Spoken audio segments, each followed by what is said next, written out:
मैंने देखा है कि लोगों के 8 वीज़ा रिजेक्ट हुए हैं and they still got UK study visa. New Delhi उसमें वापस रवाना कर दिया, बल्कि उसको यूके में 10 साल का बैन भी लगा। कैसे दोस्तों, I hope you are doing well. देखिए, कल मैं एक डॉक्यूमेंट्री देख रहा था, आई थिंक BBC पे। कोई पुरानी वीडियो थी लेकिन बहुत इंपॉर्टेंट लगी, सोचा आप लोग के साथ शेयर करूं। तो बहुत इंपॉर्टेंट वीडियो थी, उससे बंदा बहुत इंपॉर्टेंट लेसन हासिल कर सकता है, सोचा आप लोग के साथ शेयर करूं। और वो बात ये थी कि एक बंदा था, वो हीथ्रो एयरपोर्ट पे उतरा, ठीक है, उसको स्टडी वीज़ा मिला था, लेकिन जब इमिग्रेशन ऑफिसर ने उनकी डिटेल्स चेक की, उनसे पासपोर्ट लिया, अभी से उनके पास कंप्यूटर होता है, उसमें वहाँ पे चेक करते हैं कि क्रिमिनल रिकॉर्ड या कोई और चीज़ तो नहीं है। तो वो जब चेक कर रहा था, so when immigration officer checked his records, he found that he was rejected twice from Canada student visa.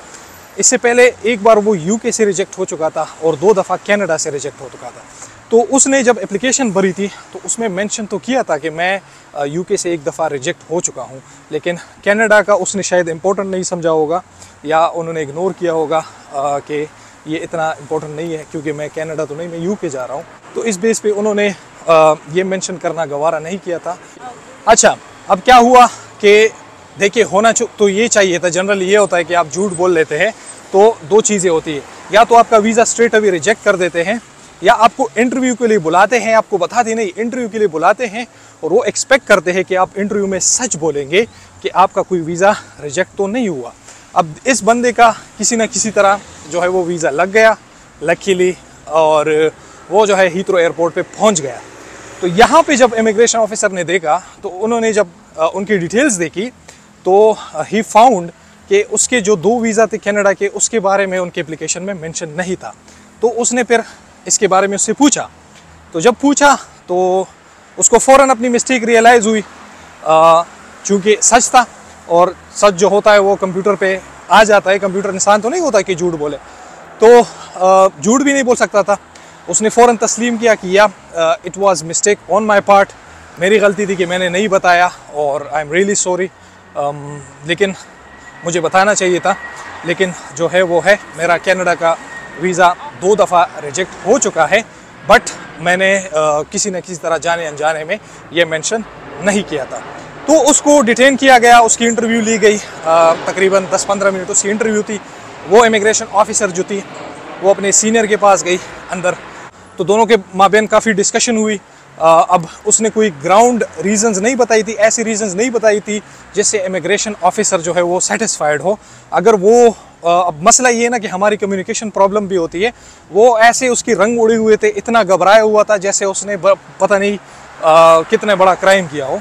तो अगर उसको पता होता तो कुछ कवर करने के लिए अगर कोई स्टोरी वोरी बनाता तो भी चल जाता, वो उसको या सच्चे सही रीजंस जो थे वो बताते तो शायद वो मान लेते, लेकिन उसके पास एक्सप्लेन करने के लिए कुछ नहीं था। उसको पता था कि मैंने साफ झूठ बोला है। तो इमिग्रेशन ऑफिसर्स ने क्या किया कि उसका वीज़ा रिजेक्ट कर दिया, उसकी एंट्री रिजेक्ट कर दी, और उसको ना सिर्फ ये कि वापस जो अवेलेबल फ़्लाइट थी, next available flight back to India New Delhi, उसमें वापस रवाना कर दिया, बल्कि उसको यूके में 10 साल का बैन भी लगा दिया। क्योंकि मैंने पहले भी कहा था कि जब आप झूठ बोलते हैं और आप पकड़े जाते हैं, लेकिन अगर वो सच बोलता, क्योंकि मैंने देखा है कि लोगों के 8 वीज़ा रिजेक्ट हुए हैं and they still got UK study visa. सच बोलते हैं तो गोरों को पसंद आता है, honesty is the best policy, बचपन से ही हमें सिखाया जाता है। तो अगर वो सच बोलता तो उसको फिर भी वीज़ा मिलना था, क्योंकि उसने मेंशन किया था कि उसका यूके का वीज़ा रिजेक्ट हुआ है। तो अगर यूके की रिजेक्शन पे यूके का वीज़ा मिलता है तो कनाडा तो दूसरी कंट्री हुई ना, कनाडा तो यूके नहीं है। तो इसलिए अगर आपके जितने भी कंट्रीज़ के वीज़ा रिजेक्ट हुए हैं, आप बताया करें, एक्सप्लेन किया करें, रीज़न दिया करें।